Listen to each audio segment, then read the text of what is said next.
A good evening to all BSM TV viewers and listeners. We'd like to welcome you to BSM TV once again on our second segment about the diet and the temperance, health and temperance that God is requiring us in these last days. We've got our special guest for tonight, Elder Mashiri, who's going to be helping us to dig into the scriptures, to search far and wide, to know our stance when it comes to health and temperance, and why this subject is being agitated in these last days, why God is constantly hammering on the same subject to those who are living in these last days of the world. So we'd like to welcome Elder Mashiri, and Elder Mashiri will welcome you to this platform. Thank you, Pastor. Blessed Sabbath to you. Blessed Sabbath to you too. We are so honored to have you this evening to discuss upon this subject today. Thank you. And I think as from what we have talked about even in our last videos, we noted that there were so many points in the scripture where God was telling us about health and temperance, and why the testimonies were telling us that. So, well, I can put it this way. I can say from the testimonies that we were reading in support with the scriptures and stuff like that, God was telling us that there won't be salvation without health and temperance. What do you say today? What's your stance today? What do you say the scriptures are telling us? Yeah, because as we are reading last week, we saw that health and temperance was the right arm of the third angel's message. That's right. As it is the right arm of the third angel's message, it means you cannot have a perfect person without both arms. Okay. You have one arm, which is the third angel's message, and the right arm, which is the health and temperance. Okay. Seeming that this is how people are sealed. They will be sealed by both messages. So God will be expecting them. If you see the way he allowed the first Exodus movement to perish just for clamoring for these, for flesh in the wilderness. In Numbers chapter 16, you can see what was happening there. Then that will surely show you, no, is it chapter 11 or chapter 16? That will surely show you how serious God is about health and temperance. Subject, yeah. Yes, we are the second Exodus movement, and God is expecting us to follow suit so that when we are saved, we have clear minds which have helped the mind to comprehend the truth as it comes to seal us on the forehead. You cannot understand clear light from God with a mind which is beclouded by these unwholesome foods, and the food that God did not design us to eat. To be eaten, yeah. Yes. So for us to be saved, we really need both arms. That's right. So that's right. That's why, to answer your sentence, is that you cannot be hoping for salvation without both arms. You need both arms for you to be perfect. Okay. Yeah. So. Sorry, before you just go, we get into the subject more deeply. You mentioned that for the children of Israel, there was a certain time when they were clamoring for flesh foods in the diet in the desert. Yeah. We see that it was Moses and the ministry. Yeah.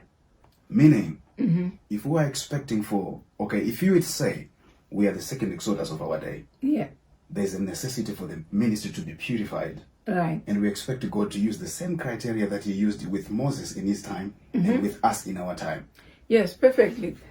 If you see when they walked out of Egypt, right, the very 9th plague, Pharaoh had agreed to let them go. That's right. But they were only to go without their animals, their flock of heads and cows. But that's the plague which called upon, the last plague which called upon Pharaoh to release the children, is when he now saw that the firstborns were killed. He had to organize all the children of Israel to go out with all their cattle, all their flocks, all their chickens, everything. Even those Egyptians who had excess cattle, they gave them to march out after the firstborns had died. Why did God allow them to march out with the flock? But then look, when they are in the desert, he gave them manna. He did not allow them to go and kill any of their animals. That's a question that is coming into my mind. Why would he allow them to only go out every morning? Leaving the chicken right beside Leaving them. the chicken, leaving everything at home. That's right. And have a daily duty of picking manna for their food, which was being rained from heaven. Manna is not an animal. No. Manna is vegetarian. Yes. Which was coming down from heaven. And the scriptures say that was angels' food. Yes. Manna. Some So say that, yeah. roughly, the angels now have manna as their food. So when they were now crying, who shall give us meat, flesh to eat? That did not go well with God. He was actually offended. That's true. And he did not even organize them to say, go and slaughter any of your animals. No. He said, I'll give them quails. Instead, the quails came from God. he did not tell them to go and kill the cattle. He did not even instruct them to say, go and kill your chicken or go and kill. You've got meat already. But they were clamoring for flesh when they had all their flocks, all their cattle, everything. But they were clamoring to say, who shall give us?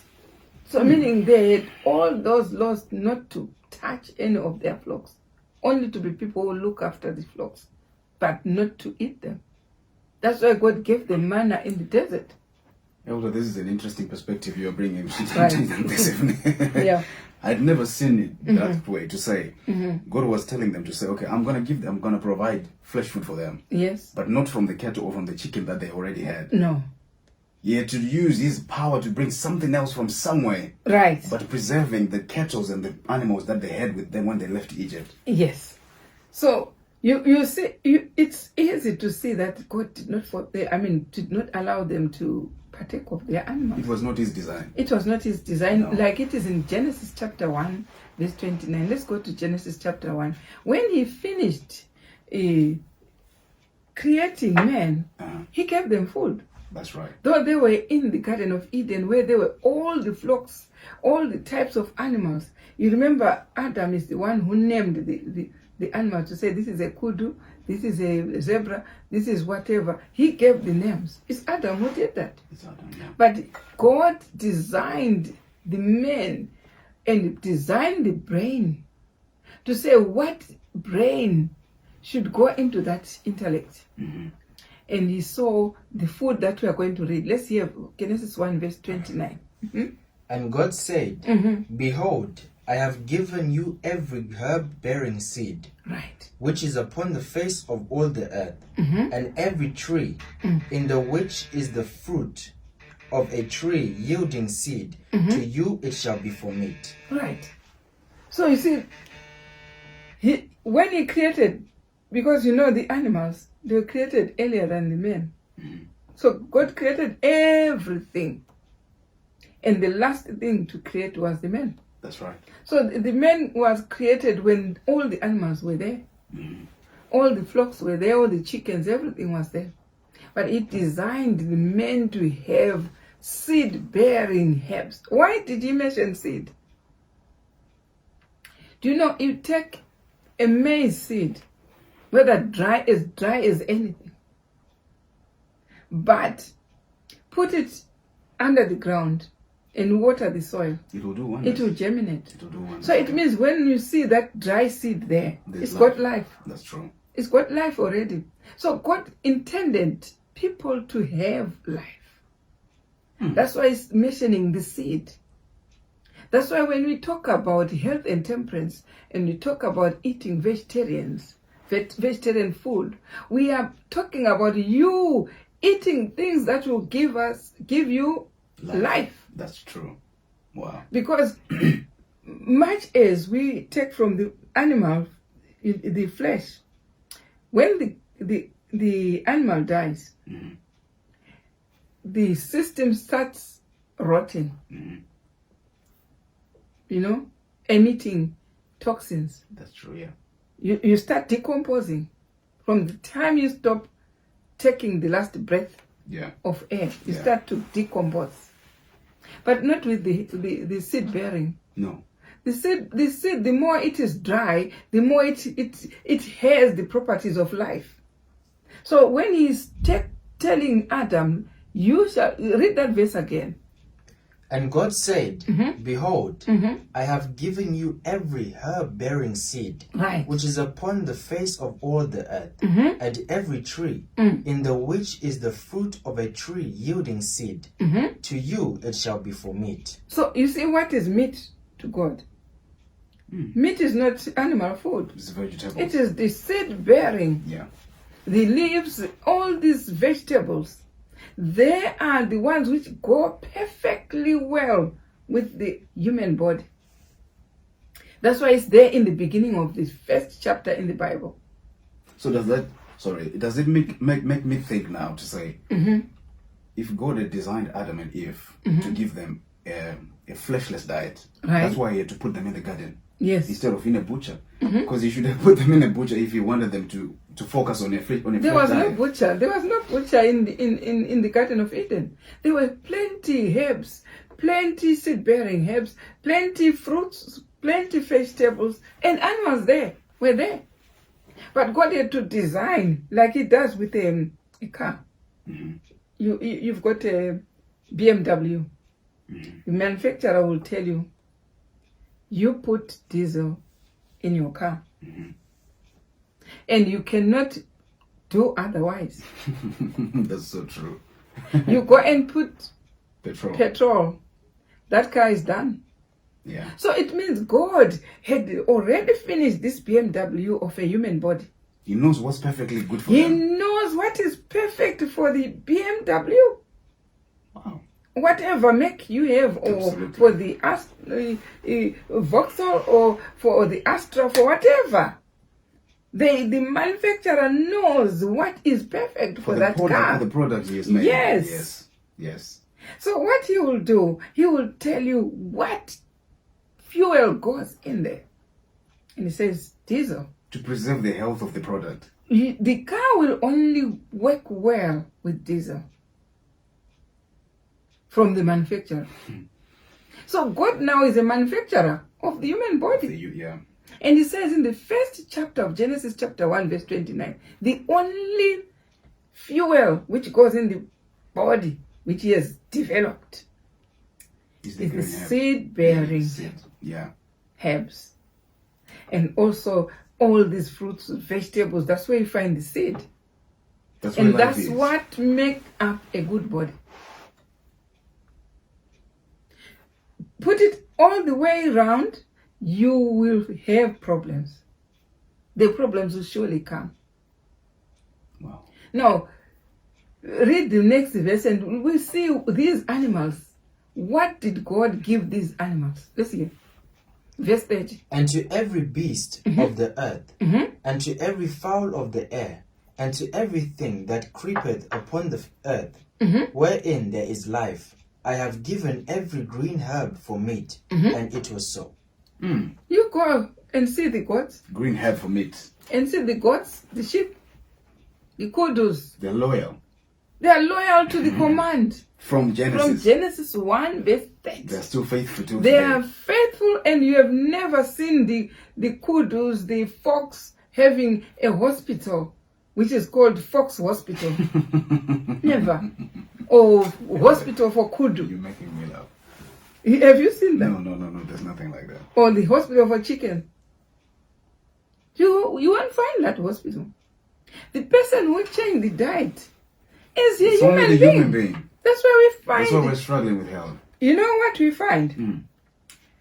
All the departments in the hospital that have human parts, they come from the human parts. The departments in hospital. All the specialities. Yes, for the head, you find for brain injuries, and for the eyes, eye clinic. For the nose, ear, nose, and throat, you find those departments. For the heart, cardiology. Cardiology, yeah. For the lungs, chest hospital. For the whether it's digestive organs and Bowels, everything, you everything. find everything. For the bones, You find the orthopedic surgeon. So even the people who go now to train to look after the human being, they have got to be divided according to the parts. For the bones, orthopedic surgeon, or for the whatever. All these departments, how do they come about? A department for any part in the human, whether it's the ear, nose, and throat, whether it's the nose and the throat, the teeth. You find the dentist for the teeth. It's waiting. Yeah, for the tongue, everything. Yeah, for the skin. Dermatologist Is there. The only hospital you cannot find maybe is for the hair or something, but you find the hair salon is there. Always still waiting. It's there. There is no salon for the hair for the animals. No, it's all for human beings. It's all. Why? Because we diverted from the OG. There's a profound original truth. diet. Yeah, there's a profound truth. This is what God created man in Genesis chapter 1 verse 29 and gave the food. And that will only eradicate all these questions that we have. And they say, oh, no, God gave us God. No. God's design right at the beginning. Then you find what God created for man before Adam and Eve sinned. Don't tell me about the diets that later were given to people after sinning. This is the reason why he brought about the flood. Mm-hmm. Noah's Ark was built so that those who want to stand by God's side will go in the ark. Why was it destroying people? They had already started to eat the other. They were adamant, yeah. They were already, the spiritual prophets will tell you that they had already started eating these animals. The forbidden ones. The forbidden ones. That's why God now, in the ark, he had to say to Noah, because you remember when Noah went into the ark, he had to command all the animals and all types of animals. Tame animals, wild animals. So God had to specify which ones to eat. When you go to Leviticus chapter 11, he had to specify which, because why was he telling them which animals to eat? Because the ark was going to be floating on top of the water, immersed in water for a full year. Mm-hmm. So the vegetations were not there. Yes. So, but the people who were ate in the ark, they will need food. As soon as they come out. As soon as they are for 1 year, they will need food. As soon as they came out, the earth was immersed in water. There was no vegetation anywhere. Yeah. So the people will need to continue eating. The time continues to need food. So he had to specify then which animals to take. Mm-hmm. Let's hear from the Bible. Leviticus chapter 11, start from verse 7. Oh, 7. I don't know where it starts about what to eat. Okay. Mm-hmm. 2, yeah? Mm-hmm. Verse 2. Speak unto the children of Israel, saying, These are the beasts which ye shall eat among the beasts that are on the earth. Right.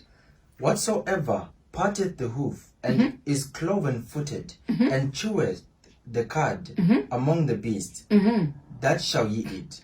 Nevertheless, these shall ye not eat of them that chew the cud, or of them that divide the hoof. Right. So you see, when God clearly made those marks in the animals, they chew the cud and they part the hoofs. So he said those ones were clean. Mm-hmm. But there are some which chew the cud, but not with parted hooves. And also had parted hooves. Okay. But he also does not want them. Yes. But when you see them with divided hooves and also chewing the cud, you know they are clean. Mm-hmm. But there are still some with divided hooves and also chewing the cud, which he demonstrated that this one, though it chews. Let's hear which ones are they. As the camel, because he cheweth the cud, but divideth not the hoof, he is unclean unto you. Right. When he says he's unclean, it means when you eat of it, you're going to be ill. It's going to cause disease. You're going to destroy your body. So it's like a car being told, okay, now you want to take some petrol, which is not the diesel which we meant. Mm-hmm. But don't take that type of diesel or that type of petrol. You want to divert from the original. So, but when you divert, be careful of this one. Now, God is telling us now to be careful of those who are still eating meat. Be careful of not eating the camel. Why? Because it chews the cud. But The hooves. but it is unclean. Unclean. What he means by unclean. Let's go to Good News Bible on the same verse. We want to know what he means when he says this is unclean. What does it actually mean? Mm-hmm. Okay. But you must not eat camels, rock badgers, or rabbits. They must be considered unclean. They chew the cud, but do not have divided the heath. Right. Oof. So uncleanness, when we know from the Bible, it's illness. Yeah, it's sickness. So it actually says it's something that will make you ill. So once people started eating all those things that God was declaring that these are unclean, then the hospitals started. They started because we diverted from the original diet, from Genesis 1 verse 29, and then we started eating even those that he condemned and said, these are unclean. We started eating from them. And go from the King James Version, go to the next verse. And the coney, because he cheweth the cud, but divided not the hoof, he is unclean unto you.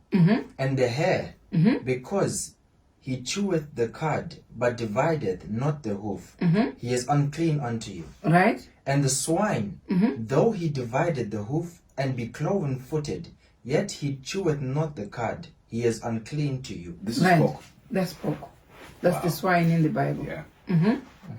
And what? Of their flesh shall ye not eat, and their carcass shall ye not touch. Wow. They are unclean to you. Right. So most people will argue and say, when Christ came to die, all these things, some come with First Timothy chapter 4, verse 1.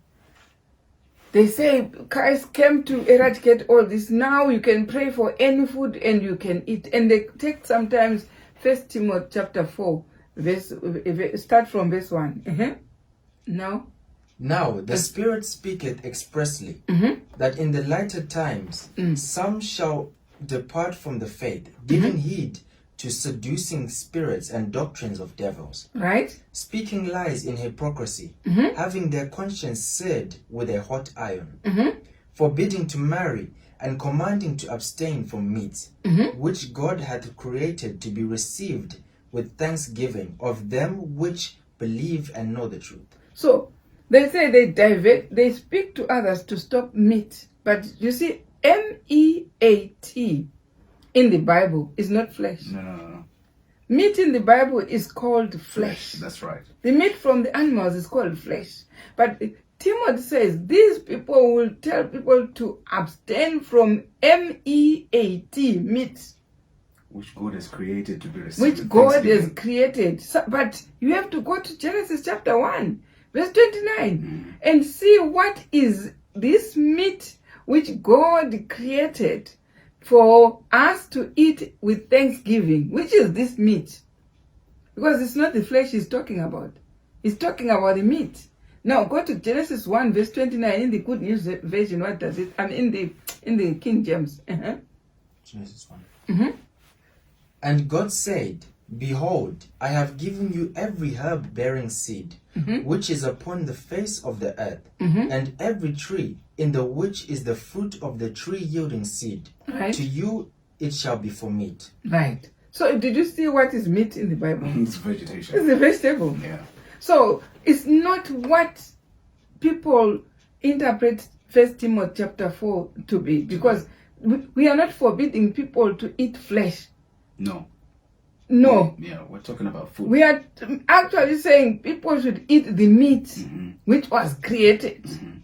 So the meat which was created is the herbs Which is in Genesis chapter and 1. the vegetables, which is Genesis chapter 29. We actually say they should eat it.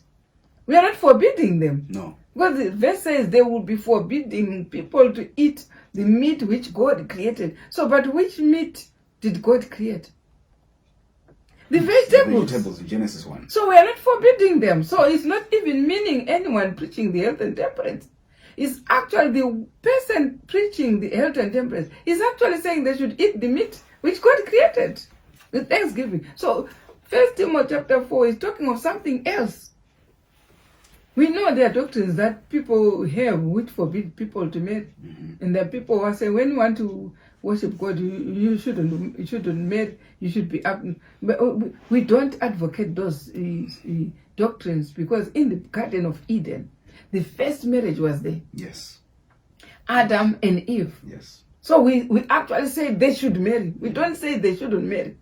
We say they should marry like it was in Adam and Eve. Yes, from the That's start. the first marriage. And then the first date was there actually in Eden for them to eat the meat, which is the vegetable, which the God has created with thanksgiving. It should be taken.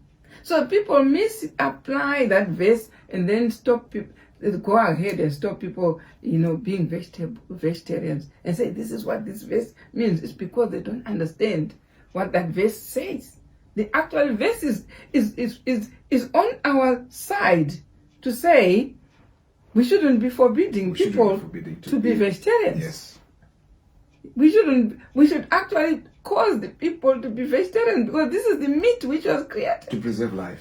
And we should also tell people to marry, because in the Garden of Eden, that's where the marriage was. So this is the institute which God created at creation. It was the marriage. That's the first thing. It is holy. And also the second thing is the Sabbath also was created at creation. It is holy. And also the other thing that was created in the first week was the diet of vegetables. Yeah. Any other thing apart from what was in the first week of creation, which was a sample for how people should survive. Of how people should survive. Any other thing is a deviation. Like it is when they went up with the Ark of Noah, when they came down, there was no vegetation. Now they were told which one is clean and which was not to, this one not to eat and this one. But this is a temporal diet. It's coming as a provision. They should actually say, after the vegetables had been germinated and were now fit to eat, they should have discarded and went back to their original diet. But they continued.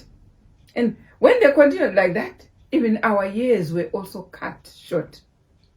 Because we are now eating that thing that God did not want us to eat, which will kill our body. Hilda, you just grabbed my thoughts right here.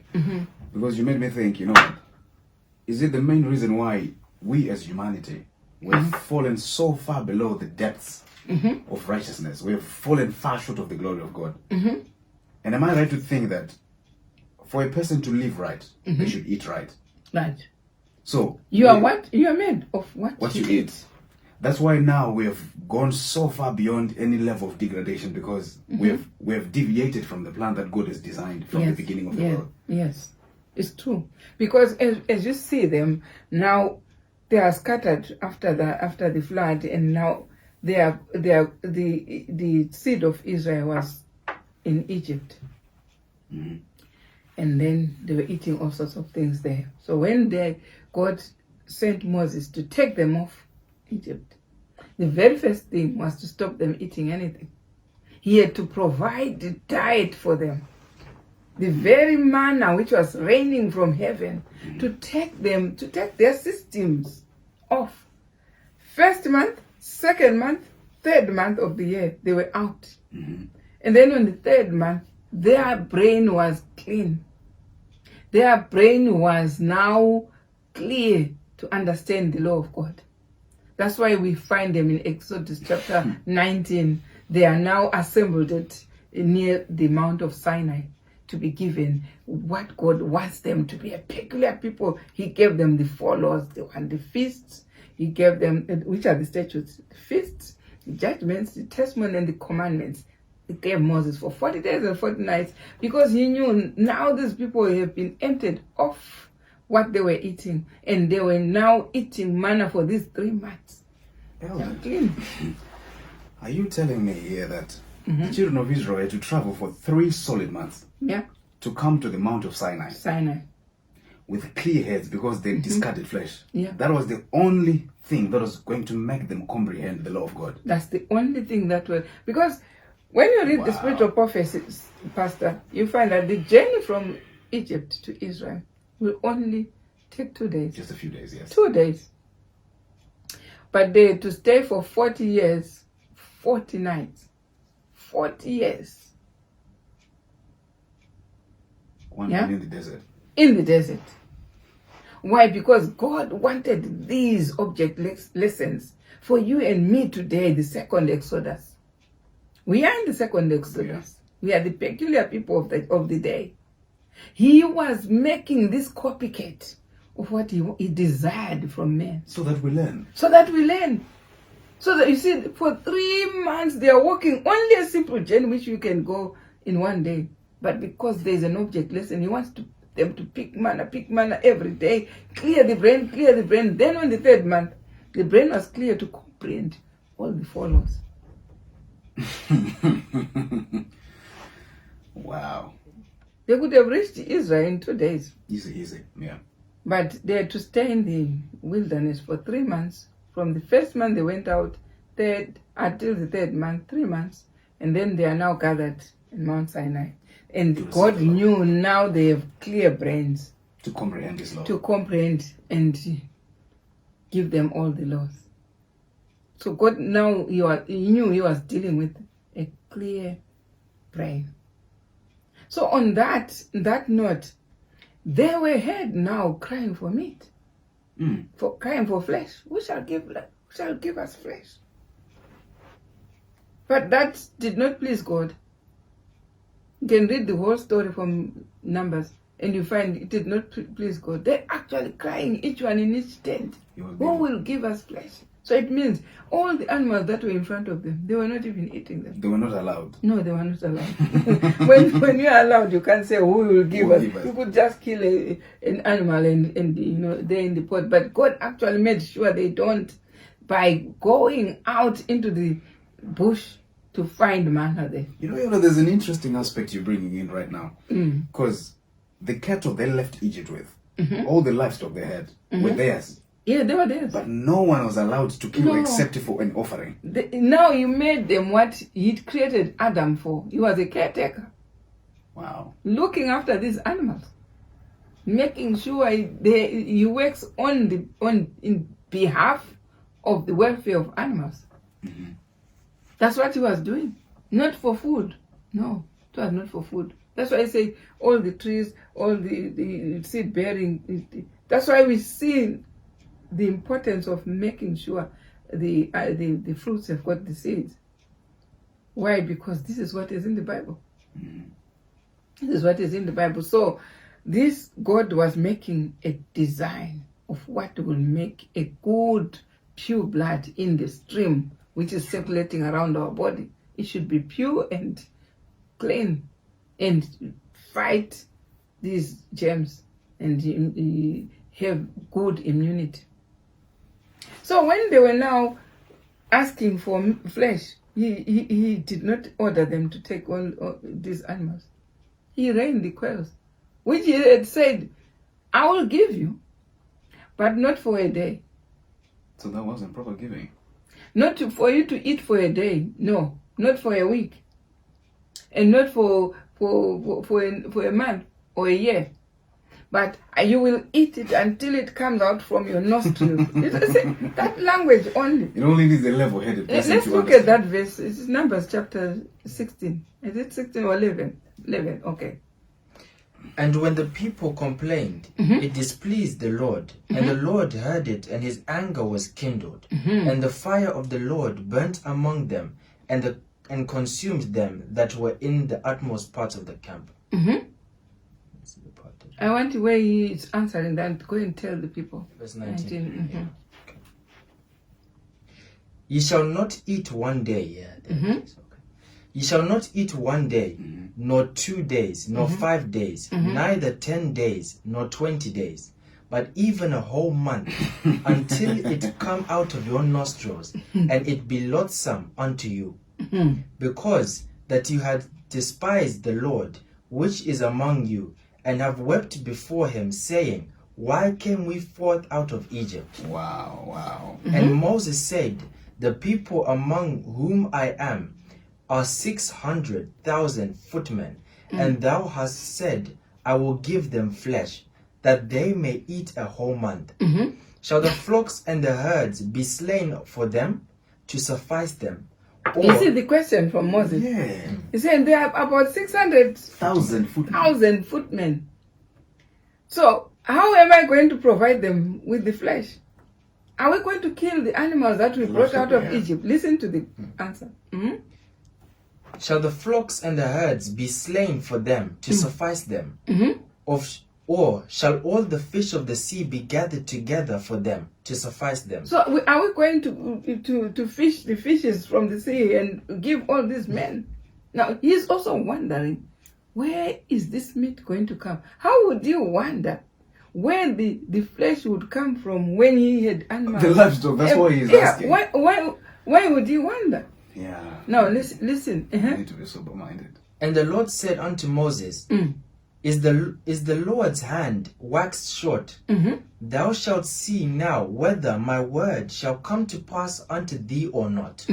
And Moses went out and told the people the words of the Lord, and gathered the 70 men of the elders of the people, and set them round about the tabernacle. And the Lord came down in a cloud and spake unto him, and took of the spirit that was upon him, and gave it unto the 70 elders. Go to the next verse after that. Wait one. That one, yeah.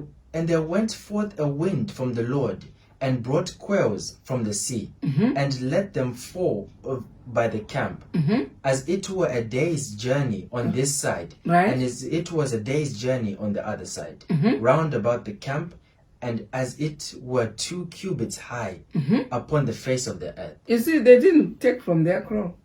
God had to give them quails. And what happened? And the people stood up all that day, and all the night, and all the next day, and they gathered the quails. So people are not sleeping. They did not hear what God said until the meat comes from your nostrils. Until it's loathsome to you. They could have seen anger coming from God. Yeah. They could have said, no, I'm not going to take it. If this is the language from God, I won't take it. So what happened next? He gathered at least, and the people stood up all that day, and all that night, and all the next day, and they gathered the quails. He that gathered least gathered 10 homers. You see? And they spread them all abroad for themselves, round about the camp. Right. And while the flesh was yet between their teeth, ere it was chewed, and the wrath of the Lord was kindled against the people. And the Lord smote the people with a very great plague. Right. So do you see this scenario? When people say, oh, God gave us meat in the Bible, He gave us meat. But why is He angry? Why is He angry just for the request for flesh? Why? If it was a good thing. If it was a good thing. He knew from the word go, He made a law to say, you will eat from the seed-bearing fruit. Yeah. Seed-bearing herbs, the fruits, the vegetables, this is your food.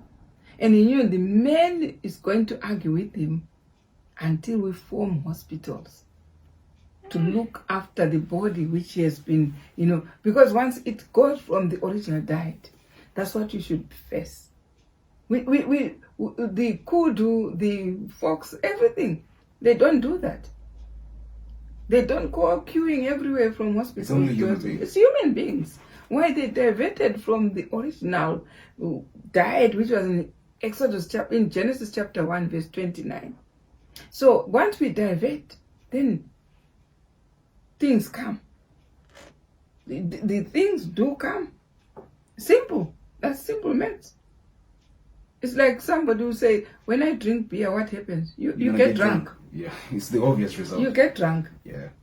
So when you eat from something that He did not design, He says it comes from your nostrils.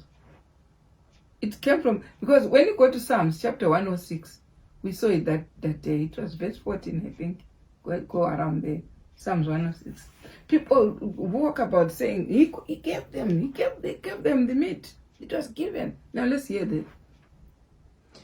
They soon forgot his works. They waited not for his counsel, but lusted exceedingly in the wilderness and tempted God in the desert.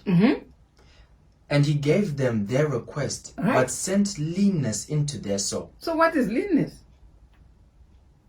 He sent diseases. Yeah, into their soul. He gave the meat, and he also gave the diseases together with the meat. So how do we come about with the diseases? That's why we find in Leviticus chapter 17, verse 14. He says, no one should, you will eat the meat, but no blood and no fat. So how will you eat it without blood, without fat? You end up eating it. Yeah. So what is causing these diseases? The fat and the blood. It says in Leviticus chapter 17, verse 14. For it is the life of all flesh. Let's start from 13. And whatsoever man there be of the children of Israel, or the strangers that sojourn among you, which hunteth and catcheth any beast or fowl that may be eaten, he shall even pour out the blood thereof, and cover it with dust. For it is the life of all flesh, the blood of it for the life thereof. Thereof I said unto the children of Israel, ye shall eat the blood of no manner of flesh, for the life of all flesh is the blood thereof. Whosoever eateth it shall be cut off. Right. So cut off means the diseases. It's dying. And then if you die of diseases that you know you put deliberately into your system, then you'll be cut off. You're taking off life. So God will take you off. So, Elder, as you had said earlier on, you stated that the third angel's message is the right arm with health and temperance. Yeah. Why is God becoming so specific now when it comes to our health, of what we eat? Why is he becoming so particular to what should be on our tables and how we should feed our families and look after ourselves?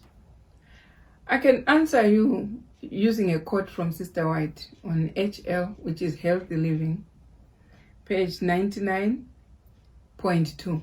Let's go to point 2, HL, Okay. 99.2 from the old estate. Start from where it says the eating. The eating of flesh meats has made a poor quality of blood and flesh. This is what it causes. Poor blood. Poor quality of blood. From HL 99.2. It causes a poor quality of blood in the flesh. Right? And then Your systems are in a state of inflammation, prepared to take on disease. right. So when you eat, the system itself It's inflamed is inflamed and is left vulnerable to take disease. to take anything. Wow. So you ask, why now? Look at why now are we on lockdown? Why? Diseases. It's diseases. And who knows? After this one, another mutation. And Come on. mutation to mutation. You are safer without it. You are safer without flesh. Because nobody knows how these mutations are going to come. No one knows. But we read from Healthy Living, which is from Sister White, Ellen White. She wrote that for preparing us for the time of the last days. To preserve our health. To preserve our health. So the effect of flesh meat eating, it makes the system very inflamed, that any disease which passes by, you catch it. You're prone to catching it. You catch it. That's what she says. And what? Read on. You are liable to acute attacks of disease. Wow. So it makes my system liable to acute attacks. Anything acute can come. it just comes. Attacks, you are always very febrile. So, and what? You are liable to acute attacks of disease and to sudden death. You are also liable to sudden death. That's the flesh. So some of the cases where just so and so just dropped and that was it. We need to look very closely. Was What it not caused? the blood and the fat which was in the animal? Was it? Because God said in Leviticus chapter 17, verse 11 to 14 says, if you take the blood, you'll be cut off. So here you says, you are liable to acute attacks of disease. You hear people say she just dropped. She just fell off and that was it. And to sudden death. you are liable. You put yourself liable to that. And what? Because you do not possess the strength of constitution to rally and resist disease. So it means once I take the vegetables and the fruits, they further boost my system so that I am able to have the strength To resist diseases. That's why sometimes you hear people telling you that, oh, I had COVID, but I never felt anything. Check back to the lifestyle. You find it will be part of the reason. Part of the reason why because your blood is strong enough, is pure enough to fight the infections, to resist diseases. This is what we are reading here. Wow. Yeah. And the physical powers are depreciated by the habitual use of flesh meat. The physical powers? The physical power themselves. They're The depreciated. strength itself, yes. Wow. This is what we are reading. Meat eating deranges the system. Oh. That's why they say even somebody who is a health and who does not take flesh is when that person appears to you, may appear 10 years younger than what you think that person is. Because the system is in a good state because of the diet. Yeah. It means you can profess and say I'm 70 years while people think you are only 50. Why is the effect of the flesh, of the vegetables and the vegetables and the fruits. The good diet you are. The good diet is health living that can make that alteration. But we are reading it from Health Living 99.3. I really want to know more about this. Yeah. The use of flesh of animals tends to cause a grossness of the body. Their meat diet, which was supposed to be essential, was not necessary, and as they were composed of what they ate, brain, bone, and muscle were in an unwholesome condition because they lived on the flesh of dead animals. Okay.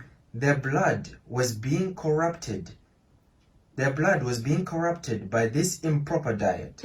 The flesh which they ate was diseased, and their entire system was becoming gross and corrupted. Right. Okay. So this is coming from HL 99.5.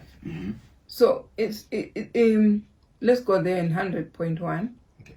When we feed on flesh, right, the juices of what we eat pass into the circulation. That's what happens. So this is the juice from the meat. From the meat, when we're eating it goes straight to my circulation, my blood. The juices? Yeah. From the animal. That doesn't sound really nice. That's what we are reading.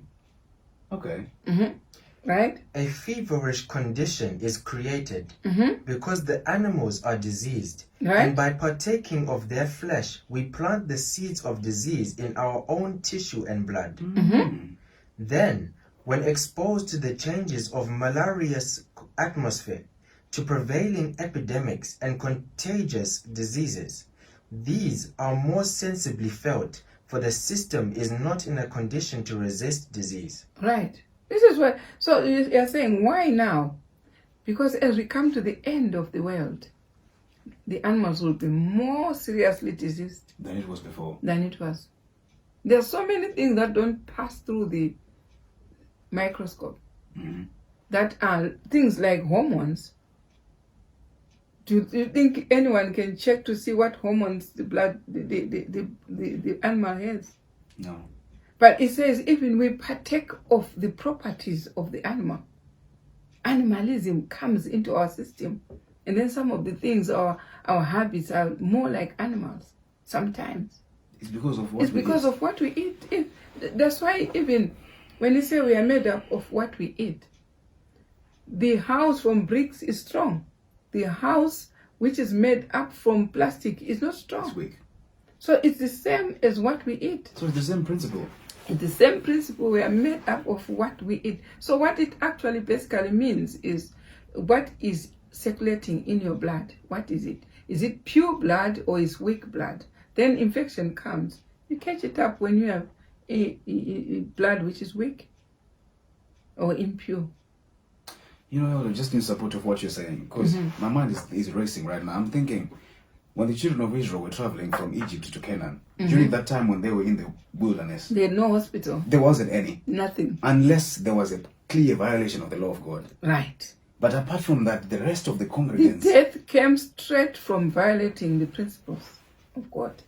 Like they cried for meat, they all died. Like they did not submit to Moses, the prophet, they died. But the rest, things like fever and whatever, there's nothing. There was nothing for 40 years. No hospital, nothing. So here we are being told in HL 100 point, let's go to point 2. Because those who partake of animal food do not immediately feel its effects, is no evidence that it does not injure them. So someone can have a plate full of flesh here and feel and Yes. enjoy eating it. It's nice and nice smell, everything. And have nothing. Hear nothing, feels nothing. But it says the fact that you have eaten and you felt nothing, yeah, is no evidence that it does not injure your body. It's no evidence. No, somehow that thing that I've eaten is doing something in my body. somewhere in the long run, Somewhere in the long it's gonna run, backfire. it's gonna backfire. The consequences will be there. This is what we are reading here. It says the fact that it does not show any effect by the time you finish eating. You say, "Oh, now I'm fine. I'm fine." Don't think that it's not doing anything. It's doing something. Wow. Right? It may.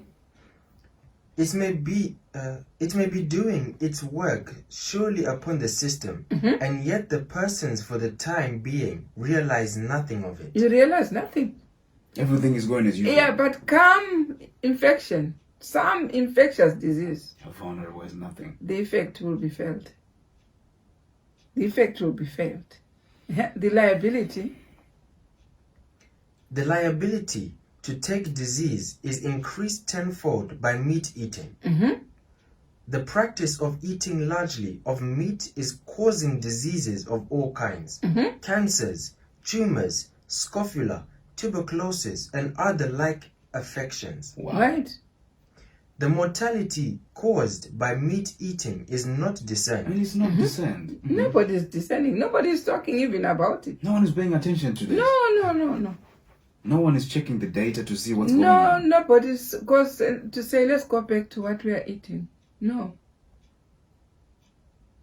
You are healed of any disease that they come, you are healed, but when you go home, you still eat of what caused the first disease. You go back again. Because the root cause is in the plate. It hasn't been addressed. It hasn't been addressed. So you come back, you are still on it, and you go back again. So here it says the mortality caused by meat eating is not discerned. Nobody talks about it. This is disturbing. If it were, we should hear no arguments and excuses in favor of the indulgence of the appetite for dead flesh. right. So, her system, is full of scrofulous humors. Her system is full of scrofulous humors from the eating of flesh meats. The use of swine's flesh in your family has imparted a bad quality of blood. right. So, Sister White is reiterating what Leviticus was talking about. He's saying this type of animal it causes is not good for you, it's not healthy for you. It says so in Leviticus. Now it says the quality of blood is not produced. Now read the last paragraph. You see cancers, tumors, and various other inflammatory diseases are largely caused by meat eating. you see. From the light which God has given me, the prevalence of cancers and tumors is largely due to gross living on dead flesh. So there might be other causes, but this is the other cause. This is what we are reading. And what? Cancers, tumors, diseases of the lungs, the liver, and the kidneys all exist in the animals that are used for food. When a limb is broken, physicians recommend their patients not to eat meat, Okay. as there would be danger of inflammation setting in. Right. So why at times the physician will tell you that stop eating meat? Why at times they come. And tell you that. Yeah, when you have some inflammation or gout or anything, they'll say, don't eat meat. Why? It's because they know there's something that you are taking from what you are eating. Yeah? And then he says when a limb is broken, they will tell you, okay, we want you to heal fast. Can you avoid taking meat? But how come we as human beings, we actually think the other way around? We think for us to eat largely on flesh eating is what is going to give us health. Remember before they went, God destroyed the world with the flood. They had already started eating meat before they were permitted. Okay. And grossness of behavior followed. And then that's why people were destroyed. Why? Because they were uncontrollable in the way they behaved. The flood came. Okay. So when we take all these, they alter something in ourselves. They alter our behavior. They alter our system. They alter a lot. Everything. That's why God said, I have given you herbs, seed-bearing herbs, and to you that will be food. That is food. And the animals were given the leaves. They're still eating from the leaves and the grass. There's a deep science in eating. There is a mystery, a godly mystery in what we eat. And that's why God will save us more when we eat the proper diet. So, about the third angel's message now, since we said it was the right arm of the flesh eating, what is the stance? Stance of who? Of the ministers now who are supposed to be preaching the message of health reform to the world. Right. So you are the ones now in charge of the health and the welfare of the people. But what is our stake now? So the very first thing the minister should do is, let's go to Testimonies for the Church, volume 9, page 159, third paragraph. 159 you said? Yeah. Okay. 159, T5, T9, sorry, T9. Start where it says, we are not to make the use, We are not to make the use of flesh food a test of fellowship, but we should consider the influence that professed believers who use flesh foods have over others. Okay. Right, so the influence, it says, but we should consider the influence that professed believers who use flesh foods have over us. They've got a certain influence. Yes, because when you are a minister, you are someone to influence the whole congregation so that they are led on the right path. That's right. But let's hear that what you eat, let's consider the influence that professed believers who use flesh foods have on others. Then now we are told we have a minister, but the minister hasn't reformed on flesh eating. So we should expect something from that minister. He's got a certain influence. There is something that is going to be altered by having a minister, a pastor who eats flesh. What is it? Let's hear from Sister White. As God's messengers, shall we not say to the people, whether therefore ye eat or drink, or whatsoever ye do, do all to the glory of God? That's 1 Corinthians chapter 10, verse 31. What does it clearly say? Whether therefore ye eat, or you drink, or whatsoever ye do, do all to the glory of God. Would you now not say to the people, whatever you do, do it to glorify God. While I'm eating flesh, Yeah, while you're eating flesh. I wouldn't be. Now let's hear what Sister White says on that. Shall we not bear a decided testimony against the indulgence of perverted appetite? Will any who are ministers of the gospel, proclaiming the most solemn truth ever given to mortals, set an example in returning to the flesh pots of Egypt? Will those who are supported by the tithe from God's storehouse permit themselves by self-indulgence to poison the life-giving current flowing through their veins? Will they disregard the light and warnings that God has given them? The health of the body is to be regarded as essential for growth in grace and the acquirement of an even temper. Right. So as a minister, we expect you to come here in front of us with an even temper. What is an even temper? So it means what you eat has got to promote your temper. So And what the I eat temper contributes to my temper. Yes. The temper should be an even one. You need to stay in that job with an even, sober temper. But there's something that will give you that. So Ed, are you telling me diet regulates temper? It regulates temper. For instance, when you are so cheeky, There's a reason why you're there's a reason why. It's got to be from the diet. Elder, what are you telling We me? find some are very impulsive, very unorganized, panicky. Comes from the blood. Now let's hear more. Okay. Sister White is saying the health of the body Oh my is to be regarded as essential for the growth in grace and for the acquirement of an even temper. Now let's read more from there. If the stomach is not properly cared for, the formation of an upright moral character upright moral character will Yes. be hindered. No. right. No, honestly.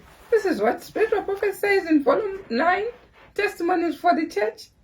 159 is the page on the third paragraph. It says now Wow. if the stomach is not properly cared for. How do you care for the stomach? By eating what is right. Putting what God says you should put. Put what He said in Genesis 1 verse 29. That will give you will be properly looking after your stomach. So it says, if the stomach is not properly cared for, the formation of an upright moral character will be hindered. So we are the minister. We need an upright character from a minister. Upright. Where does that come from? Read on this here. The brain. The brain and nerves are in sympathy with the stomach. The brain. The brain and the nerves. And the nerves. Yeah, when the stomach is not well, you have a headache. So these are already coordinating. So whatever you eat will affect your brain. We need an intelligent minister. There and there. They are coordinated. There's just something that came to my mind right now. Yeah. So, you're talking about a good and upright moral character. Being caused by what we eat. So the reason, am I right to think that the reason why there's so much immorality in the world, why ministers are doing most of the degrading things you can ever imagine, it's all probably... Find out what they eat. It's coming from the table. Is it from Genesis 1 verse 29? Or not? If not, Just from diet. that will affect them. Yeah, that will affect their brain. So here Sister White says the brain and the nerves. We have nerves. The brain has got loads of them. To find their sympathy in the stomach. The brain and nerves are in sympathy with the stomach. That's why maybe sometimes Sister White says, before you sleep, you should have finished your supper time 5 hours before you sleep. Because if you eat soon before you go to bed, you will have a very irritable night. How many times you have people saying, I had a rough night, I had a night. Why? Because when they slept, they still had undigested food in their stomach. So they were upside down all night and daydreaming and shouting. And why? Because the brain and the stomach, they work together. Now, we need a minister who has health and temperance. Clear brain, sober, and then even it means you are the same from last year to next year. No change. Same. And there's also a part when you said anyone who's paid from God's storehouse, there's a high expectation for them to live a holy life. Right. That's what you are paid for. To lead the people, you need to be an even temper. We need it. You are paid to do that. You've got time. A minister has got time to do that. To be an example of believers. Yes. He's got to organize his life so that he leads the flock into righteousness. Now here it says, Erroneous, let's hear, erroneous eating. Erroneous eating and drinking result in erroneous thinking and acting. Right. So if you have erroneous eating and drinking, even you have erroneous thinking. Sometime when we say the thought of that minister was in error, very erratic. Or even his decisions are unreliable. Very, very bad ones and wrong ones. How sincere we should be as ministers to be very upright in the brain. Erroneous eating should be discarded. You should have a timetable of when to eat and when to stop. What to drink and what not. What to drink, what to eat and what not to eat. When to sleep and when to wake up. When to exercise, when to read. That's a minister. Then you have got the right to go and minister. Wow. Or if I want to answer you, let me give you another quotation, but though it is a bit long. It's an SR, first SR, 145.3. We will hear what the Spirit of Prophecy here says. A good faithful minister. Let's hear about a good faithful minister. Yeah, I want to know more about this. Yeah.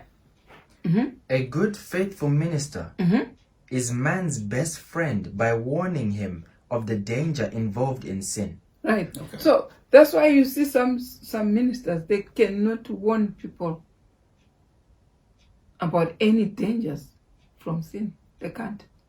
Okay. They can't warn people. Because they are not faithful. The ministers are not faithful. But here we are being told a good faithful minister is man's best friend. Why are you a best friend? You warn people about what could endanger their lives, which is the sin that could come in their way. Now let's hear more. A good faithful minister is man's best friend by warning him of the danger involved in sin.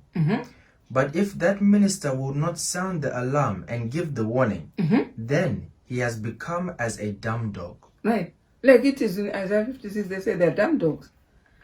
Why? Because Ezekiel 9 says there's a slaughter coming to people when they are not sealed. Those who are not sealed. And they should be actually teaching the seals, which are the 3 seals in any writing, page 15, God, New Jerusalem, and the glorious star containing Jesus' new name. But they're not doing it. And when they don't do it, they won't even warn the people about the dangers which comes to those who will never be saved. Because they're indulging in the same things. Yeah. Yeah. As a minister, when people know that you are somebody who cheats people like that, would you want people not to cheat? No one will ever listen to you as well. When you're a minister and you commit adultery, how many would you warn against adultery? You won't even have the strength to So talk we about need it. upright ministers who will call the spade by its name. Amen. Amen. And warn the people from the dangers of sin. So these are found when they are upright in their life. They're upright through what they eat and what take care of their stomachs. they will lead a brain which is also taken care of and which can take care of the flock. So there's, I can safely say that there's a calling that God is giving to His ministers to be strict in regards to their To the private five lives. laws. To the 5 laws. To the 5 laws of nature. To the 5 laws of nature. First, a minister who doesn't exercise.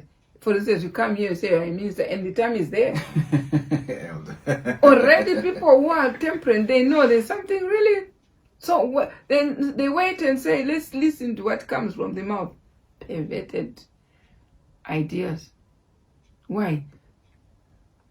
He has to start first from what is in that big tummy. The tummy cannot be there when the brain is healthy. That goes hand in hand. So take care of your stomach first. Then we know you're taking care of your brain. Then we can trust what you say. Highly temperate is what God is looking for. Elder, you are making me revise everything about life. Yeah. To be fair, because if you are a minister, you are a standard of righteousness. Yes. When people look at you, they should see the They should reflection see the reflection of what God wants. of God wants. Yeah.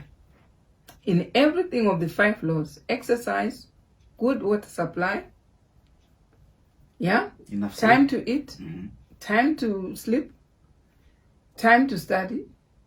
Look after your body first before you go and supervise God's flock to enter into the pearly gates. Which pearly gates are you going to enter when you are just somebody who's Just living anyhow. living anyhow? No way. God expects ministers to be circumspect. Circumspect people who He can rely upon, who can lead the flock into the pearly gates. So we need to be paying attention to all the You fine need to lines of manage life. yourself first, manage your family, manage yourself. Then we know we have got a faithful minister We can trust. we can trust, who can lead us. That's what God is expecting. Now read on from where we left. Yeah. Not only useless, but dangerous. So if the minister is not very temperate, we have a dangerous minister. Not only useless, but Not dangerous. only a useless minister, but a dangerous one. Oh, okay. Very dangerous one. Okay. Right? Not only useless, but dangerous. For thus the sheep are devoured by the enemy. The watchmen are not only charged with failure to deal properly with existing sins in the church. Now, I will give you an example, Pastor. Long ago, like the pastor last week was asking me, how long have you been a vegetarian? And I said, it's more than 35 years. I have been a vegetarian. But before I was a vegetarian, Okay. come Sabbath, I used to make sure I had a roasted chicken.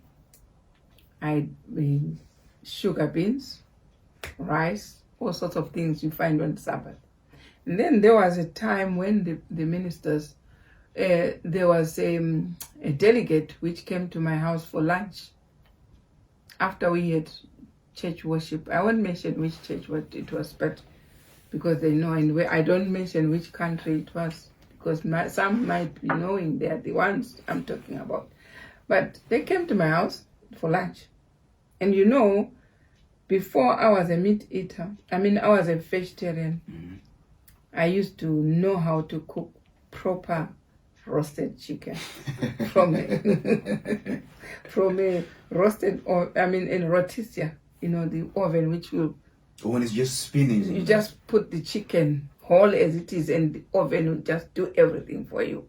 It was nice and brown. So it's evenly cooked. Okay. Yeah. Okay. I used to do that. Okay. I know if you tell me how the chicken tastes, I'll tell you. Because I used to eat it. That was my special meal for the Sabbath. So the delegate of elders and one pastor, there was one pastor. Now I was in the kitchen, they were now on the round table in the dining room. Then I was supposed to serve the meals for them. So I had to serve the meals in, different individual plates for them. I put chicken and everything, salad and everything for each one, all of them. They're about 8, I think. Each one. And then for the minister, there was a pastor. because I'd read all this. Okay. And I was still starting to practice health and temperance, but I was still stuck on chicken on that time because it hadn't quite fully dawned in my brains to say let go, like it is with many people right now. So when I came to the plate of the minister, I said, what am I going to give this minister? Then I served the rice and I put the beans and the salads without the chicken. So when I served everybody else, and then I said, oh, Pastor, I've got one plate special for you. Because I know you as a pastor, you don't take meat, you don't take flesh. Do you know what the pastor said? No, I don't take. And the whole congregation which was there, they laughed. They said, Pastor, you take flesh. And then I had to take the flesh which was still in the kitchen and served for him. But I had served a special meal to show that what I read is correct. They shouldn't be taking this flesh. So I served the rest with the flesh. It was nice on the table. And then I brought a special plate with rice and beans and salads and whatever for the pastor. Mm-hmm. And the pastor said, no. I do eat. So I had to take the plate back. This is a story, a living story. I don't lie. So, but when I read this, I said, how many are so unfaithful? When the spirit of prophet says clearly that they should lead the flock with upright minds. Now let's hear The more. watchmen are not only charged with failure to deal properly with existing sins in the church, but they are greedy as well.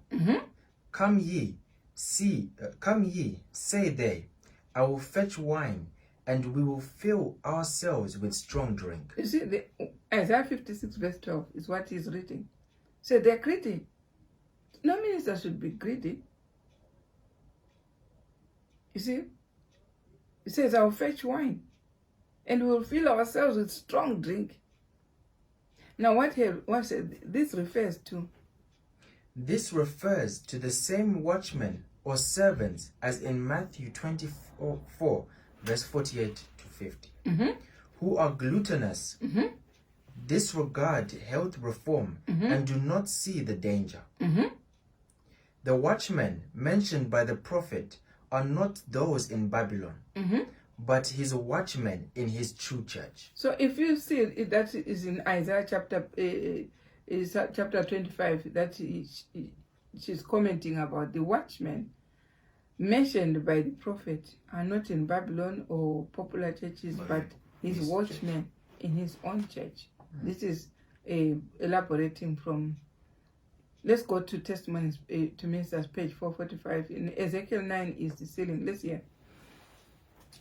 According to Testimonies to Ministers, Ezekiel 9 is the sealing of the 144,000. Right? That's right. Speaking of Ezekiel's prophecy in volume 5, we read, the ancient men, those to whom God had given great light, and who had stood as guardians of the spiritual interests of the people, had betrayed their trust.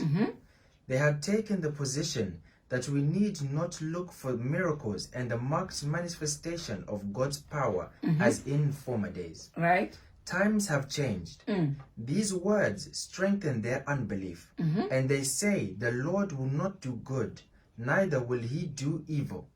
He is too merciful to visit his people in judgment. So you see, in this paragraph, we just get the reason why there is a slaughter in Ezekiel 9 after the sealing.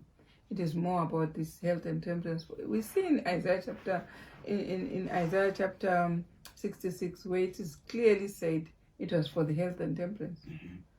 And why? Because the health and temperance was the one supposed to clear the brain and also make the people take the messages from God. Because the mind is clear. So they hammer from that, no health and temperance. They know for sure people are not reading. People will never understand the messages of this time. That's why they don't get the seal. God now goes to them because they did not lead the people to health and temperance. So that's why.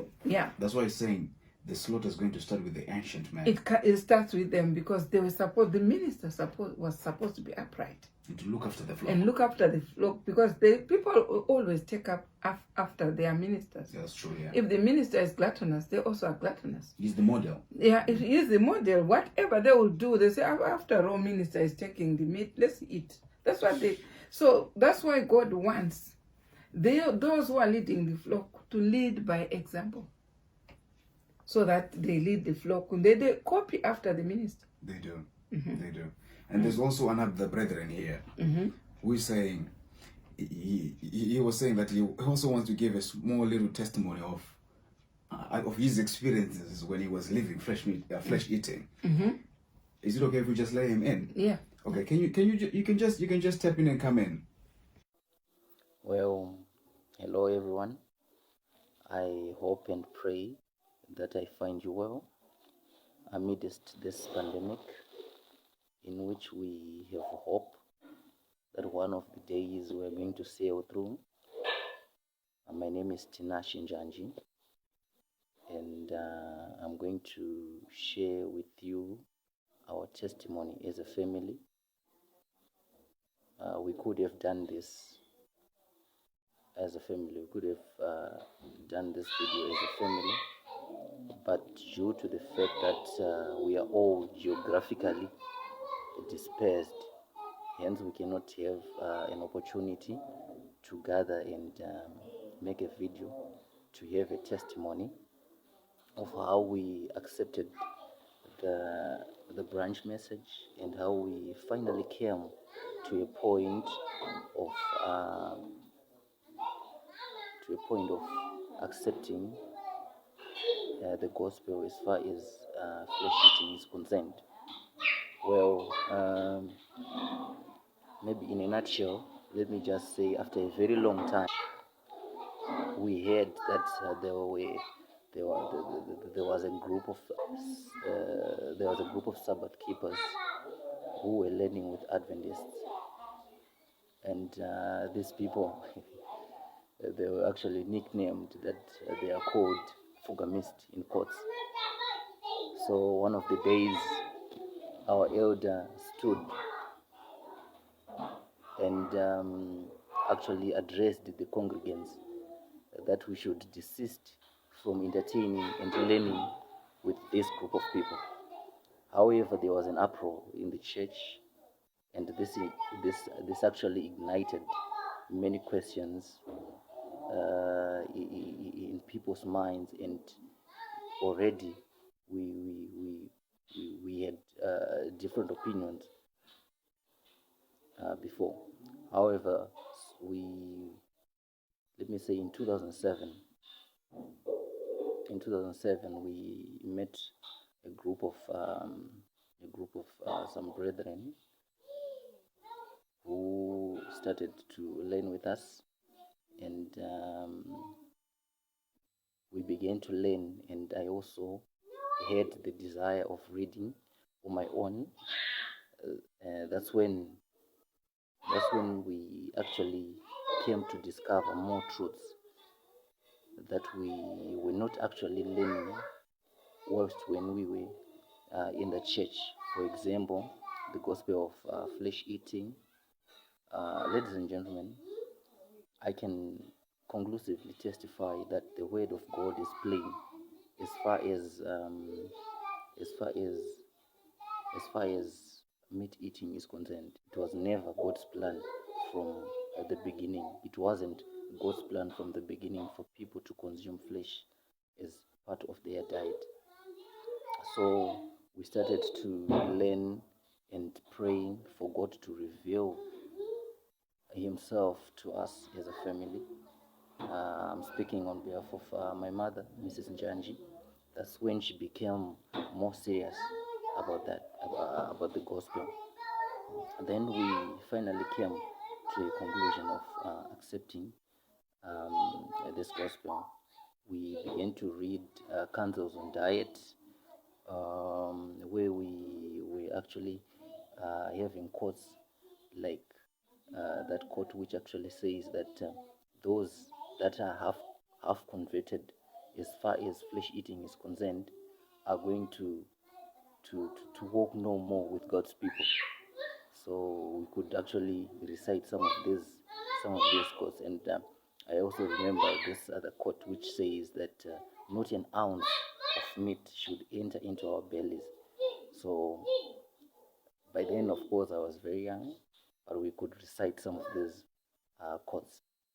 So we were praying for God to reveal Himself to us. And I remember one of these days, my mother was actually saying that she was feeling robbed of her time, of some of the things that we were not getting whilst we were in the church. So right now we can all affirm that it is sinful for people to consume meat, and we have decided not to take it anymore. And we actually pray that more truths should be revealed to us, and more revelations can be revealed to us, so that the Holy Spirit may help us to understand more and more truths about God's people. Thank you for watching this video. I hope and pray that it's going to help someone who is in the midst of decision making. My advice to you is if you pray earnestly, God can reveal Himself to you, and the Bible is the key to all the questions that we have. Thank you very much, Brother Njanje, for this wonderful testimony. And brethren, I'm sure we can all testify that the Spirit of God is at work and is doing marvelous and wonderful work, isn't it, Elder? Yes, sir. The people are actually coming out in the open to testify of the goodness of God and how He has miraculously worked in their lives by transforming them from darkness into marvelous light. Yeah. We also have got another sister who is ready to come in. And sister, you can come in. First and foremost, I would like to thank God for this opportunity that He has just granted me and preserving me alive to come and have my testimonies heard by the world on how God has been so good into my life. I remember when I was still in the mainstream, before I even joined the branch movement, God has been talking to me through dreams. I remember this other time when I had a dream which made me shiver when I woke up. It was a dream when I would find myself putting on a camouflage, a military camouflage. But when I was looking at the people that I saw in the dream, their camouflage was so new. It was so nice. It was so new. But mine was faded. And I was asking myself, what could be the meaning of this dream? And when I met them, it was more like they were rivals to me. But when they saw me, the way I was shaking, they said to me, no, don't be scared. We are part of you. Then I was wondering, how come they are part of me, but their camouflage is so new and my camouflage is faded? And then they took me and they went with me to a place. And when I got to that place, I met someone again there who had the same camouflage with those people that I had met, with a nice camouflage as well. And then they said to me, don't fear, this person is also part of us. Then I said, God, what is it? They said, then they told me that we are going to show you the way out. When they showed me the way out, I remember when I had joined the movement, the place that I saw in that dream, it's exactly where I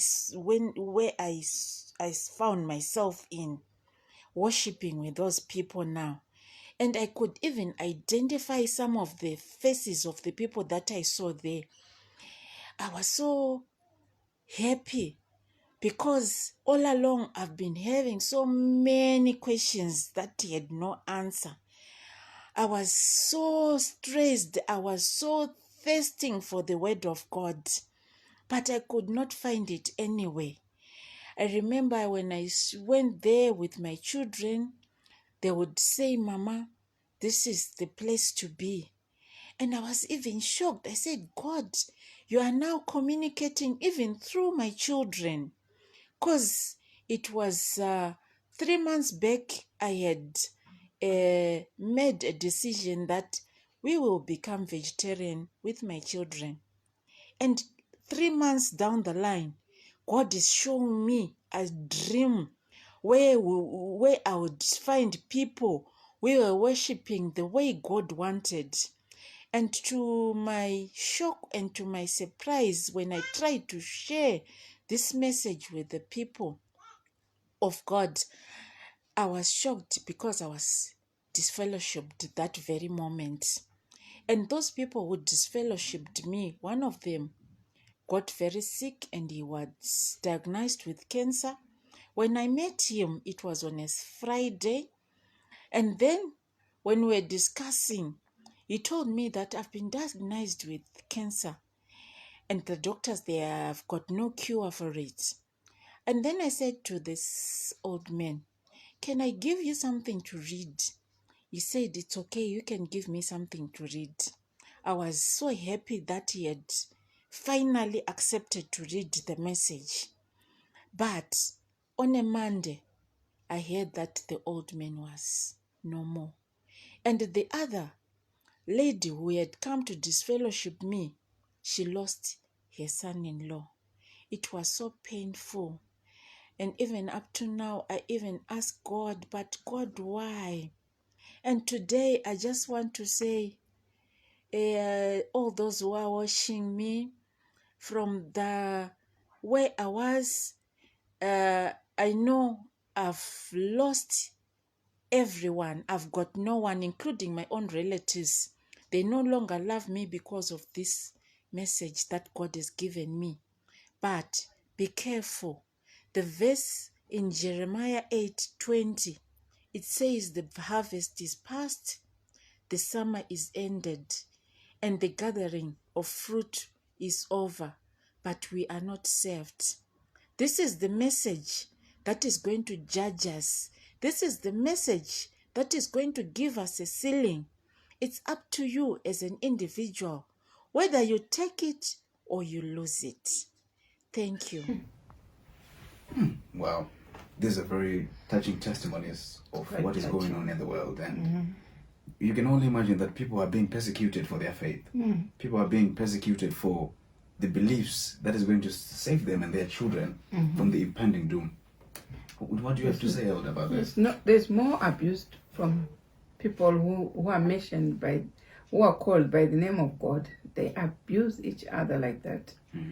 And we are talking that the persecution was in the dark ages, and it was in the time of the disciples and whatever. Yet it's even 10 times in our time. People who shun you for the message, for believing. You have a right to believe what you want. Absolutely. It's your right. Yes. But they shun you for that. They mistreat you like that and isolate you like that for believing a message. And what abuse is God writing in the books of life? I don't know. We will meet on the day of the judgment to see exactly what God was, witnessing among his own followers. That actually makes me wonder to think, if all these people are persecuting you for choosing the right course to pursue in life, who is prompting them? What spirit is moving them? It's obviously not God. It's obviously not God. We know the father of all, the author of all these mysteries. Hatred, yeah. Because if it was simply, what surprises me, there are several churches on earth. If you go to join them, they don't persecute you for that. No, they don't. But this particular message, they do. When you join the selling message, they should persecute you. Why? Because that's the only message which comes to save the righteous. So if you go to any other, you can think of any names. They won't persecute you. They actually come purporting love to you to say, come back, come back. But when somebody joins the selling message, they don't do that. They persecute you, and even if you are gone, they tell people wrong things about your name, persecute you worse, smear and darken you and call you by the names of devil and stuff. Excommunicate You know, there were people who were rejecting Christ's message. Christ wouldn't go and say, "Don't look at that one who rejected our message. He's a devil, he's a Satan." The only people who are able to call somebody by the devil name are those who are refusing Christ's message. Yeah, they were calling And him calling Belial. Christ Belial, Yeah. all sorts of names. That's why he ended up saying, you are calling me devil. Can you know a kingdom fight its own kingdom? You see? So they should actually know the devisings of the spirit of the devil. It's not what Christ would do to a human being. You persecute somebody so that he recants the message. And most people, because of those persecutions, they get so strong instead of recanting. It's the way the people take these systems of persecuting people that way. They are not biblical. That's why I say, go to John 16 verse 1. They should read from John 16 verse 1. When somebody believes something that you don't believe, and where do you get it from the Bible that you persecute that person? No. Or even inform others not to play with them, not to read with them. All these are not biblical. Read John 16 verse 1. These things have I spoken unto you, that ye should not be offended. They shall put you out of the synagogues. Yea, the time cometh, that whosoever killeth you will think that he is doeth God service. Right. That's what they say. We are doing that because we want to keep the church clean. They think they're doing a service for God. But God has warned these servants that I'm warning you, this is what they will do. They will take you out of the synagogues. And each one doing that will say, I'm doing the work for the church police or the whatever. Doing God the service. Yes. So these warnings, they don't even read them. They don't even know what they are doing. They are fulfilling what Christ had prophesied about his servants, that this is what they will do. So in other words, we can say, when you first excommunication, it should be a rude awakening to tell you that you're on the right track. And God is showing you One the thing right they path to don't salvation. know, Pastor, is when you start anything that is biblical, even if they don't believe in it, as long as it's biblical, God well prepares you ready for any of these persecutions. God makes sure you are ready for them. In You are existence. far much advanced. You are always ahead of them. You know for sure when you start, this is what they will do. And God strengthens you. Because he warns you before time. He warns you before time. When it comes, you are already ready for prepared. it. You are prepared. So it never even works. You know the devil, when the woman fled to the wilderness in Revelation chapter 12, he changed his tactics. Okay. You saw that they fled because of persecution. So he had to change his tactics. Instead, he says, let's befriendly them. So that's why he took all this water from the devil's mouth and poured to the woman. He was putting his own agents to make sure they change. And because the persecution actually was causing more seeds to be born to the message. And the Christianity well spread because of these killings that they were doing. So they said, no, why are they spreading more? When they are killing them more, they are even spreading.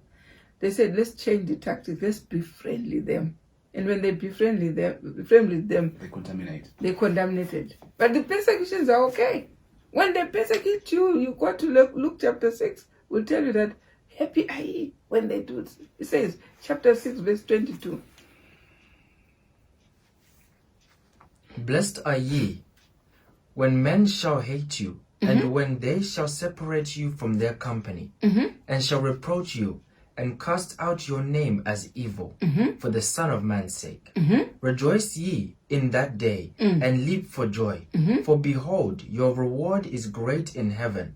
For in like manner did their fathers unto the prophets. This is what they did to all the prophets. So when they do such things to you, God says, rejoice that day, because this is what they did to the prophets. So we're now able to know which spirit is that. He's prompting. Where is it coming from? This is what they were doing to everyone. From Abel was the first to be persecuted by Cain. So these people are champions in persecuting people. They are champions, really, but they think what they are doing is not chronicled. It is chronicled in heaven, and nobody should be scared of such actions, because when such actions happen, they think you're going to change your mind and come back. No, you cannot force people that way. No. You can't force people. And they follow you with threats. Oh, you are doing that to the people of God. This is the church of God. God is going to punish you. God instead punishes them. He punishes them. You know what happened to me when there was this fellowship? One day, I don't know who spread a rumor in the church on that day and said, oh, Mrs. Mashiri has lost a daughter. How can someone come up with such a rumor? There was a rumor like that. When I started worshiping at home, they were told I lost a daughter. Okay. So instead, there was a motorcade which came flying to my house. They opened the gate. They're all full in the yard for Mrs. Mashiri. They want to have a funeral, come to sympathize with me. I Because lost they've been told him. that you lost a But daughter. since they had persecuted me, they disfellowshipped me, not even one had come near my gate To find out what was to going find on. out what is going on. But when they heard my daughter has died, I don't know, someone who just spread that malicious lie that my daughter died. It's very malicious, yeah. And they all came with this pretended love. They came, they filled the yard to say, we had that, instead my husband, no Malone Sabbath, just puts on a suit. Whether we have got brethren who come to read with us and worship with us, and we read when they start with us. He was on his Sabbath suit. He went out and he greeted them. Oh, they were saying, Mr. Mashi, wait, you have lost it. You lost your daughter. And he said, Which daughter? which daughter? They now saw the folly of it, that somebody had spread those malicious lies to them. So he said, no, come inside. We can have a study inside. No, we don't want to have this.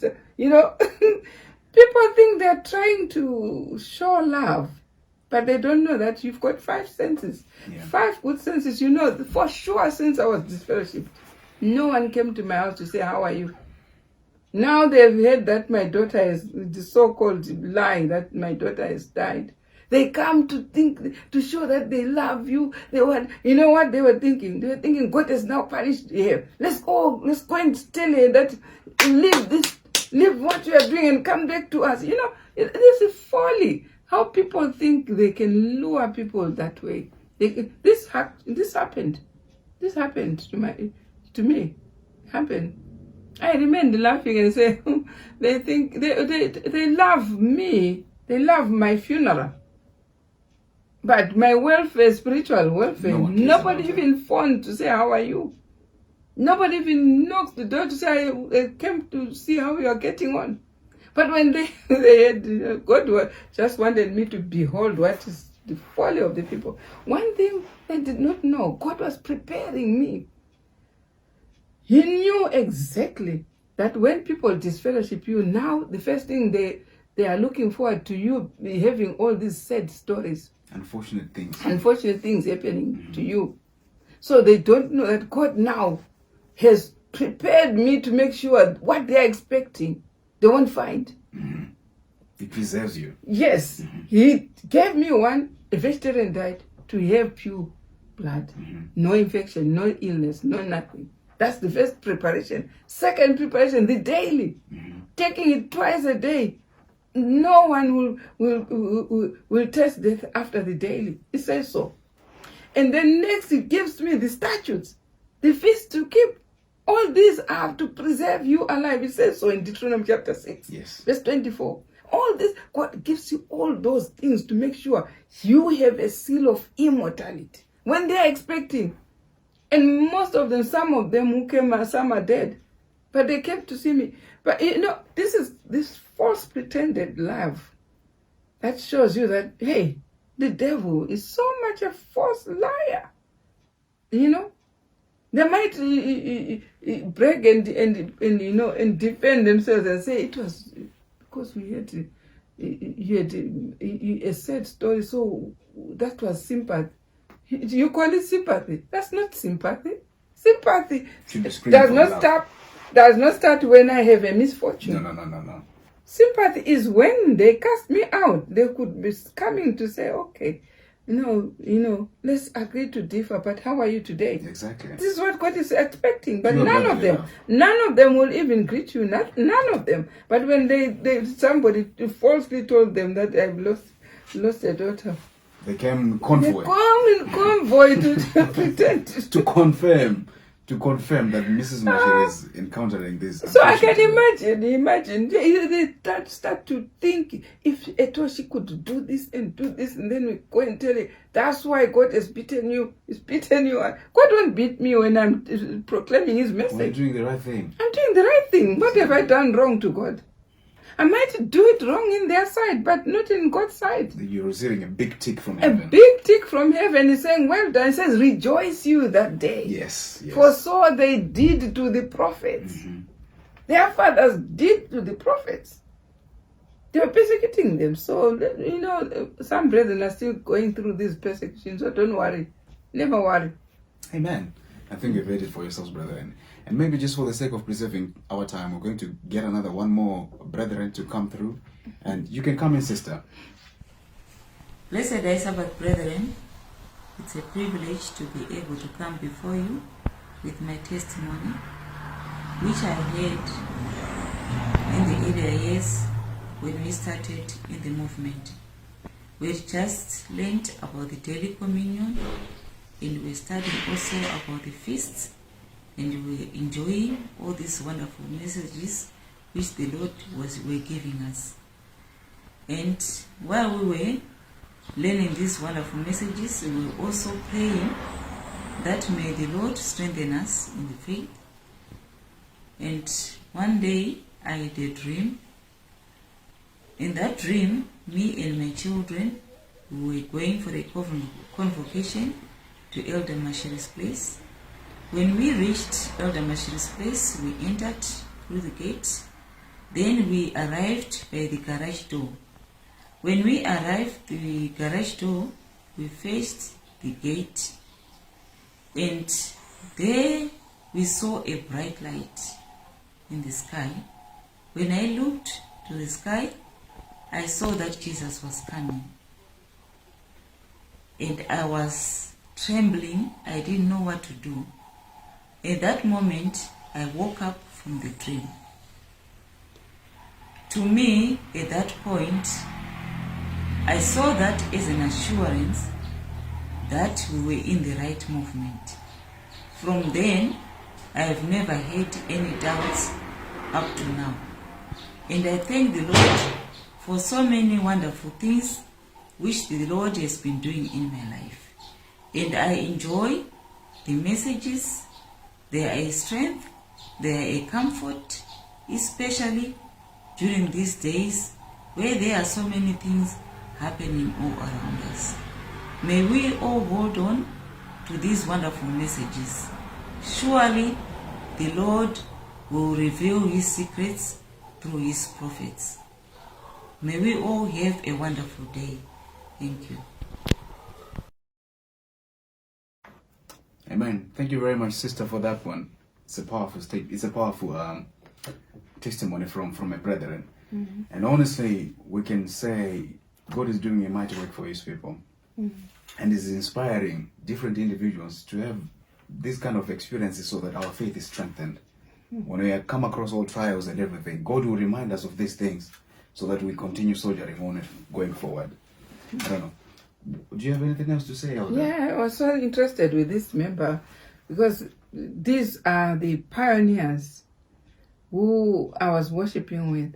Okay. And they had seen that abuse which happened to me when I was being disfellowshipped. She was just coming to church as an ordinary member. So they were onlookers when that was They happening? were onlookers. Okay. So when I stayed home and I was told not to come to church, and I stayed home studying with my family, these are some of the brethren who followed from the church.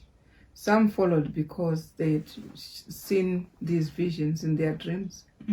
And she told me that vision. I was so surprised. She only said to me, "Oh, what the dream I had for her to come and follow. This is the dream that happened to her and directed where to go." That's when she stopped going and followed where I was. And I was so happy to hear her confirm that this is what happened to her. And this is why she followed me. Because, to be honest, though I was going to the same church with her, I was not so close to her. She was somebody who was quite new and I was quite old.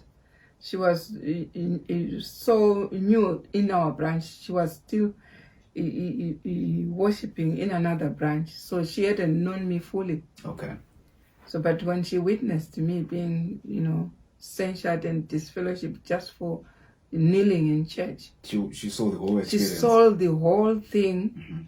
And once you are at home with your own family and you are just told stay there, don't come, she's first person, one of the first people who came to give me more hope, because she didn't know me, but she only had a dream about me. She said I called her name and said, and she called my name.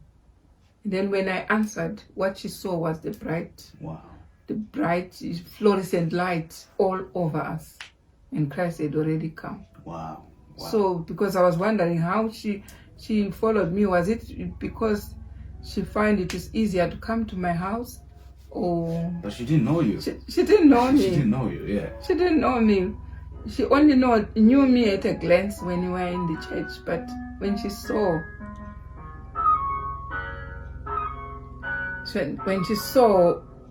this is what happened, she was just quiet until she had that revelation from her dream or vision, whatever it is.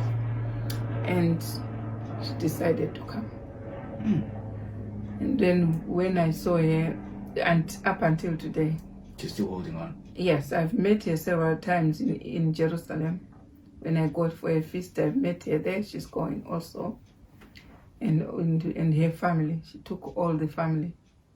They come. That's very together. strengthening. Yeah, they come. Until today, she's holding on to the faith. Several people came with different experiences telling me that this is what I saw, this is what happened to me, this is what, and it was so amazing the way they came. Until today, some people will text me, this is what I've been, through at night, I dreamt this, I saw you this and that and that.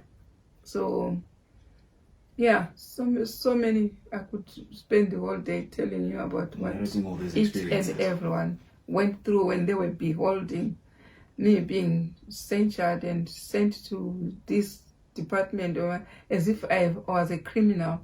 But it was because I was kneeling for God. Because before kneeling, I was a literature evangelist. Okay.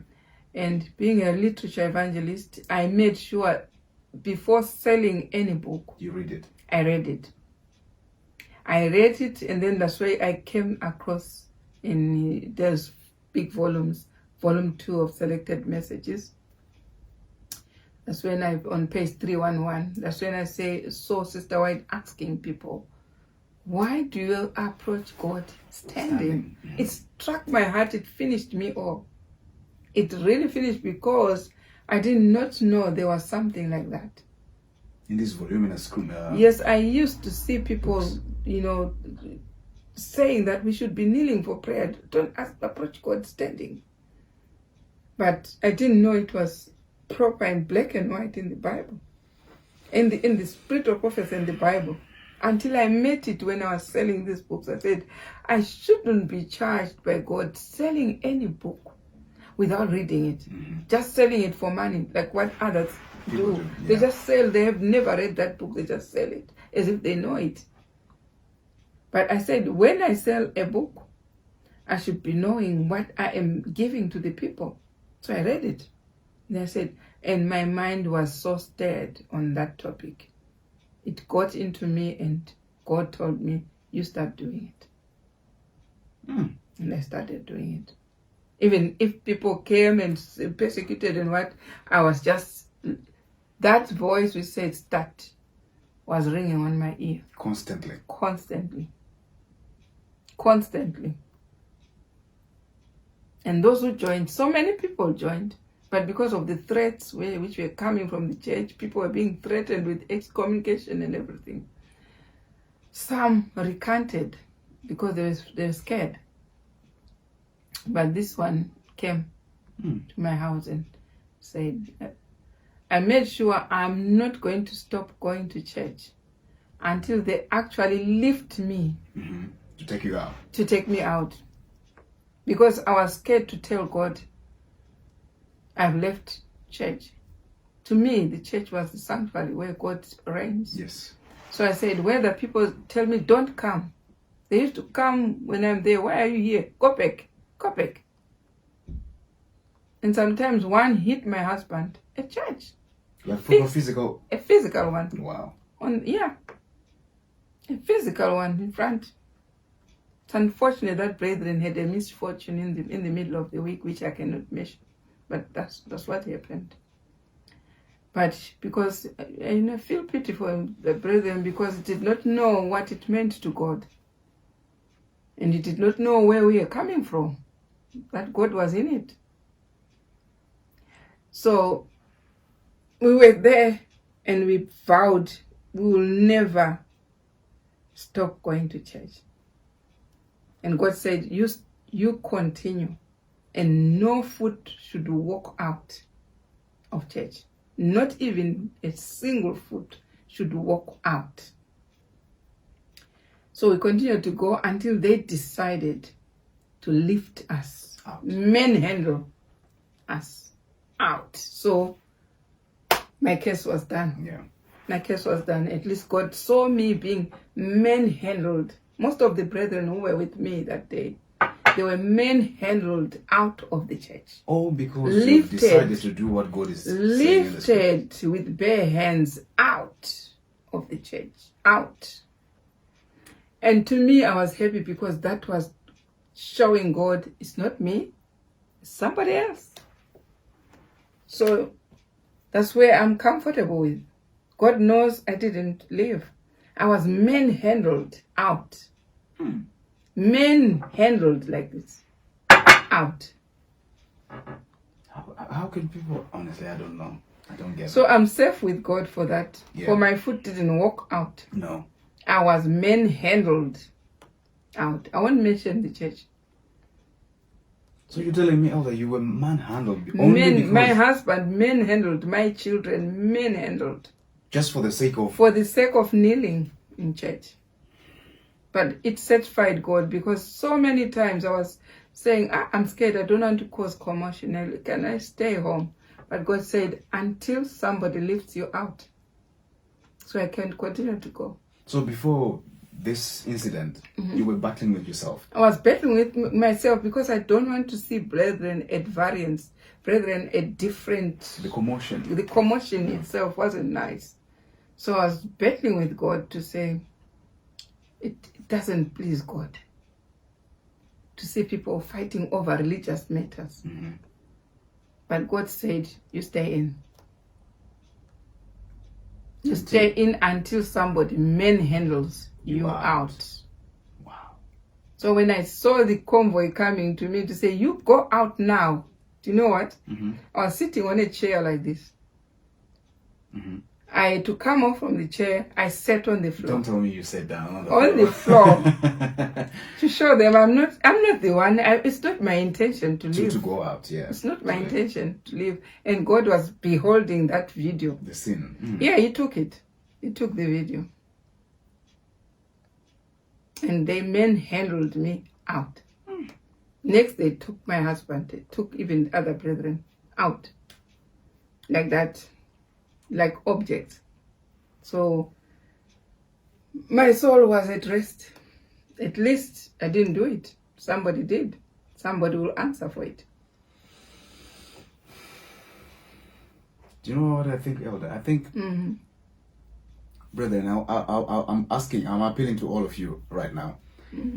you can come to BSM TV inbox and support what I'm going to say right now. I think we should have another episode where we're going to have you when you're only just giving us experiences of your life from the very first time up to this present time.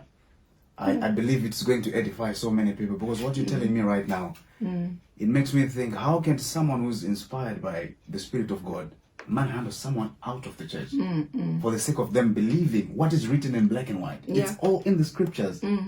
So if anyone else is on the same page as what I'm saying right now, please inbox BSM team and confirm that we would like to ask Elder Mashira to come once more from having another episode where she's going to be, she'll be telling us all these experiences. We would love to hear. Oh, them. it will spend years me talking. We'll try as much as we can to capture every moment. When the brethren were doing that, I was feeling so much pity for them, because they did not know what was happening on the flip side.